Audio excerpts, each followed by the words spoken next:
Welcome to Beer, Bourbon, and Games.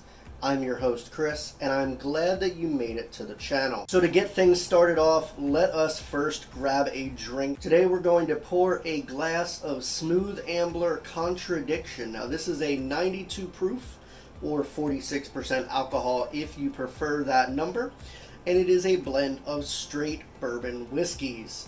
This is a little bit different from the original version that used to be out. It used to be a 100 proof, I believe.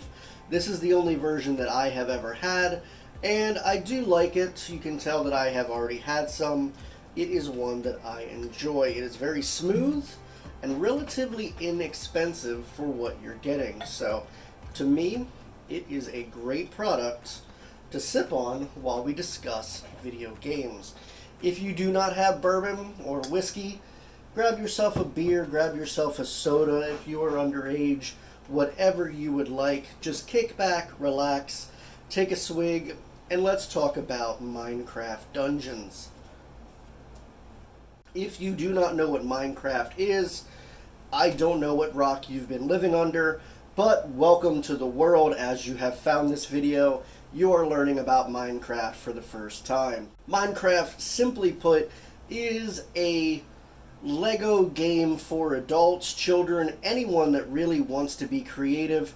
You can go ahead and mine certain substances, put them together, or craft them to make other items. You can make houses, you can make working mine carts, you name it, you can build it.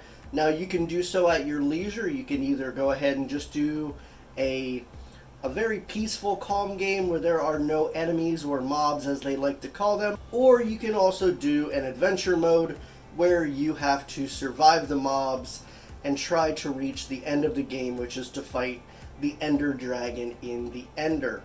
Now, Minecraft has been around for a very long time. The game has sold a lot of copies, so it's kind of weird that it took this long for Microsoft, after purchasing the license from Mojang all those years ago, that they're only really now just producing a game that is something other than Minecraft. I feel like there's so much that they can do with this license and so many different ways that they could build upon Minecraft that they just honestly haven't. There's been a Telltale series story type game. I believe that's the only other use of the license other than just the straight Minecraft games before now. So this is a long time coming. Let's talk about what Minecraft Dungeons is. It is a dungeon crawler. It is, to describe it very safely, it is a friendly dungeon crawler for all ages. But that doesn't mean that people that have enjoyed the genre for a long time aren't going to find enjoyment as well. There are definitely some pros and some cons of things that I would have liked to see them change or improve upon, and we'll talk about all of those here. So first off, the story. I did not expect much overall from the story. I would, however, give this a con. The story is very light. It could be non-existent. Honestly, there's not much piecing the levels together. But the main idea is there is a villager who was made fun of, he was belittled, and he finds an ancient artifact that gives him powers, and he becomes the Arch-Illager, and now he is the main antagonist of the series, and you have to fight through the levels in order to try to stop him. So very, very thin plot. Minecraft, I mean, they are not known for plot. I applaud them for even trying, but however, nothing to write home about. So I would say the story is a con. A pro, however, let's balance that out, is going to be approachability. I love Diablo. I have been playing that series since it first came out on the PC. I have played the PlayStation version of the original the whole way through to now the third Diablo, and I have played it on multiple systems, the Switch, PS4, you name it. I think I have PC as well. So I've played a lot of that isometric dungeon crawler loot type base games. So Minecraft is going to be a very light version of that formula. Nothing particularly in depth, nothing fancy, but it does get the job done. It's very welcoming to someone like me. I did enjoy it. And then also getting a younger generation interested into that formula as well. Recently I had 2 of my nephews over and we played 3-player co-op in Minecraft Dungeons. It was a blast. We had a lot of fun. I obviously already have a higher level character, so I was doing most of the exploring, but my 9-year-old and my 3-year-old nephew were having a blast just destroying through creepers and all the other mobs that are in the game. This game is very easy to pick up and play.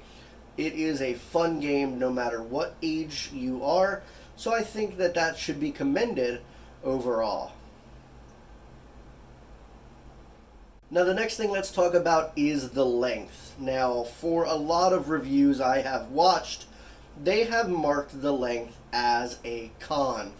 Now I don't agree with that. I don't agree with it at all.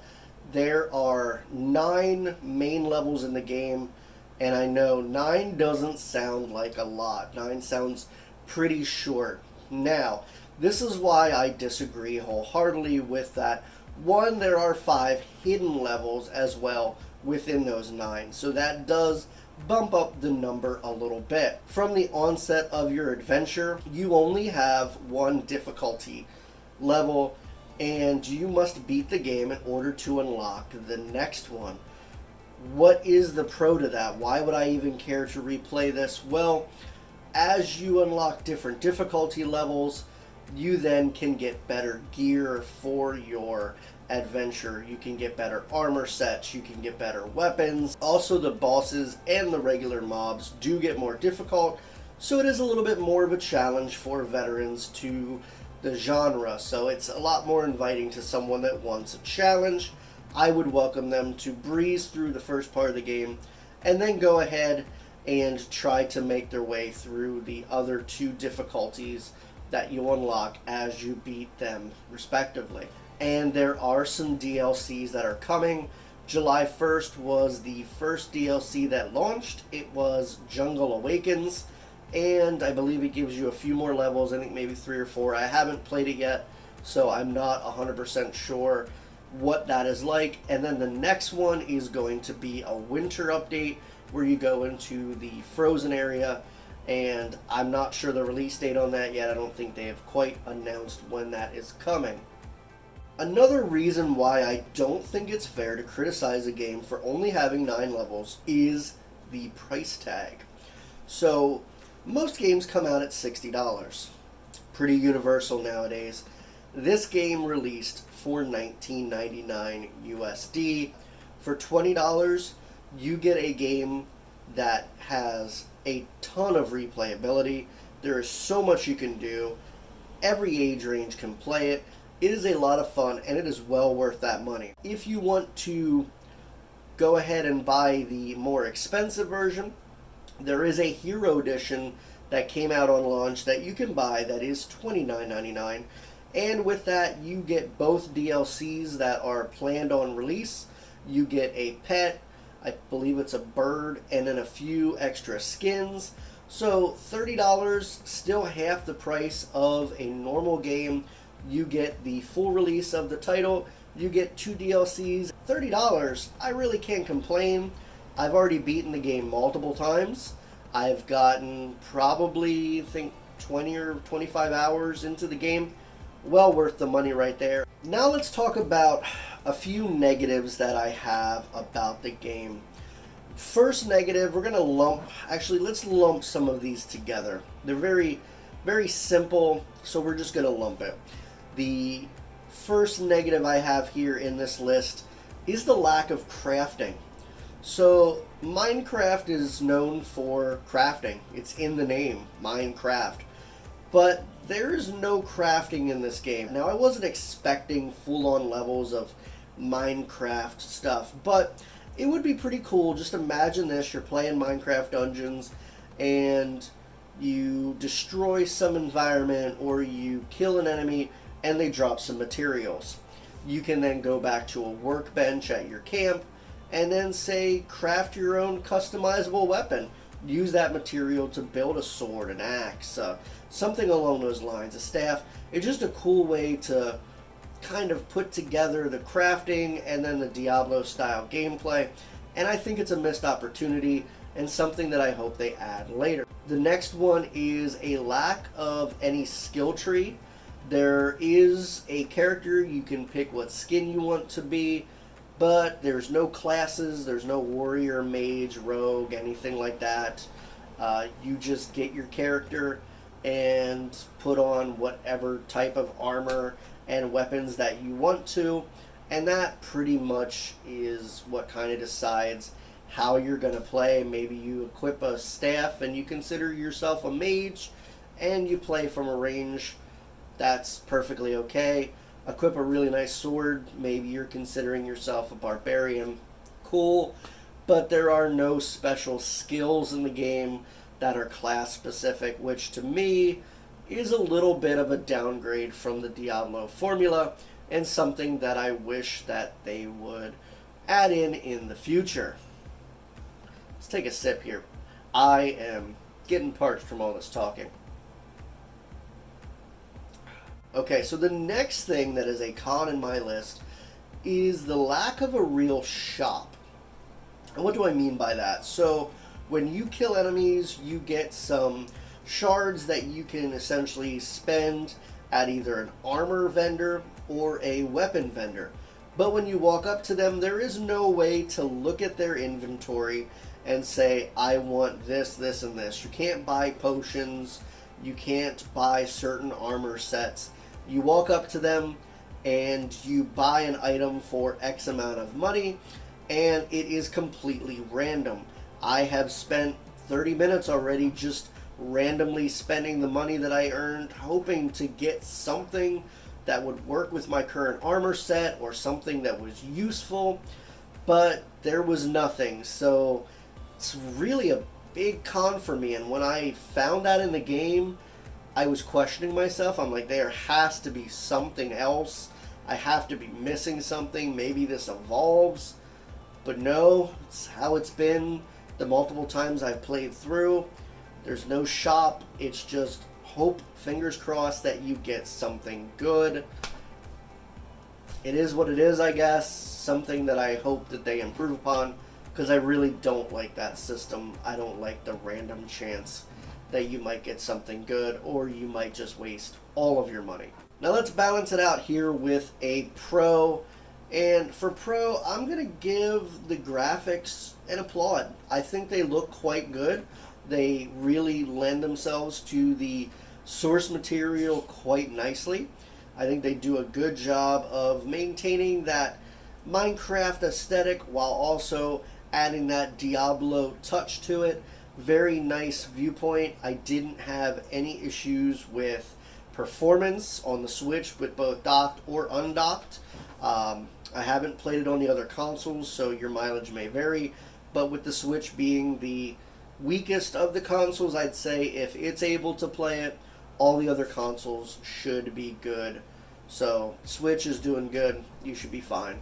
I think it looks good. The particle effects are quite nice. There's some nice lighting effects here and there. Nothing that's going to blow anyone away. If you've played Uncharted 4, you're not going to look at Minecraft Dungeons and go, wow, they really outdid themselves here.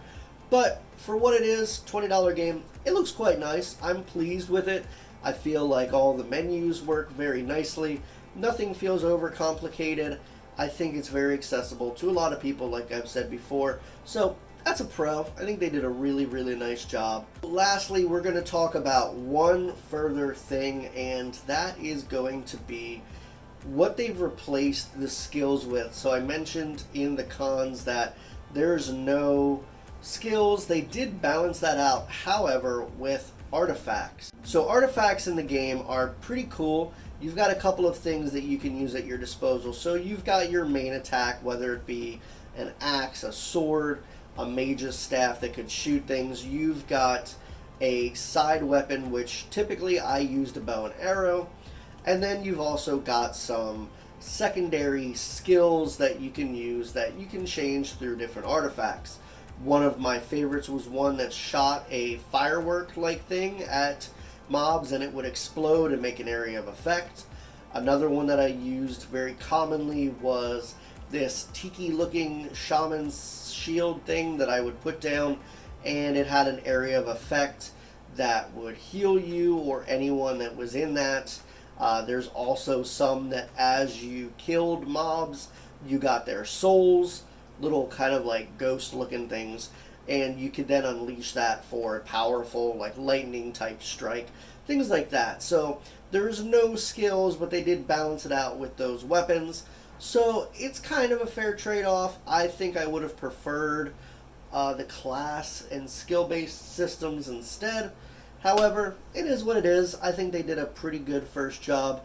And if we know anything about Minecraft, they don't typically end support very quickly. They do keep things long running. Look how long Minecraft has been going for, and it has had non-stop updates. So I think we're in for the long haul on this. I think we can see a lot of updates coming to this. So a lot of these quality of life things or improvements to the gameplay formula, I think they might either add with patches or DLC, or they might listen to the fans. Hopefully we get a second game, but I don't know if they're going to do that or not. There has been no Minecraft 2 in all of these years. They've just continuously added, so they might just continuously try to sell more DLCs that add in stuff. That would be my guess, unless they're really going to try to milk this franchise as something other than the main series, something that they can get a ton of money on. They haven't really released anything like that, and this is the first of its kind for them, so who knows what's coming out. But overall, I think the pros and cons were quite balanced. We'll just kind of cover them again real quick. So, really nice appearance, very good and accessible, really good bang for the buck. $20 is great. The $30 edition is just as good. The artifact system is awesome, and the accessibility for this game is top notch. I enjoy playing it, and so do my little nephews. They enjoy it, so it is for all age and all generations. Great job, Mojang, there. Cons can be the lack of a shop area, a few other things I had mentioned in there. I don't really think there's anything major that I can hark on. I really enjoyed the game, so I'm going to go ahead and give you my rating, and that is going to be, let's do an 8 out of 10. It is a solid first entry. I feel like they did a very good job for what it was. Not all games are perfect when they first come out, and you're starting to see a lot more games that kind of release, and by the time they're done with their life, they're nothing of what they were at the start. And I think this Minecraft Dungeons is going to turn into another one of those where by the time this is over, you're not going to recognize the series for what it was. So overall, highly recommend it. Well guys, I hope you enjoyed my review. I've enjoyed my Smooth Ambler. Hopefully you've enjoyed whatever you're sipping on. If you like the content and you're new to the channel, think about hitting that subscribe button. Don't forget to leave a comment down below letting me know if you've played the game, what you think about the game, if you hate Minecraft, if you love Minecraft, whatever you'd like, go ahead and leave it down below. I very much so enjoy reading all the comments. But until next time, guys, I'll catch you back on the next Beer, Bourbon, and Games. Cheers.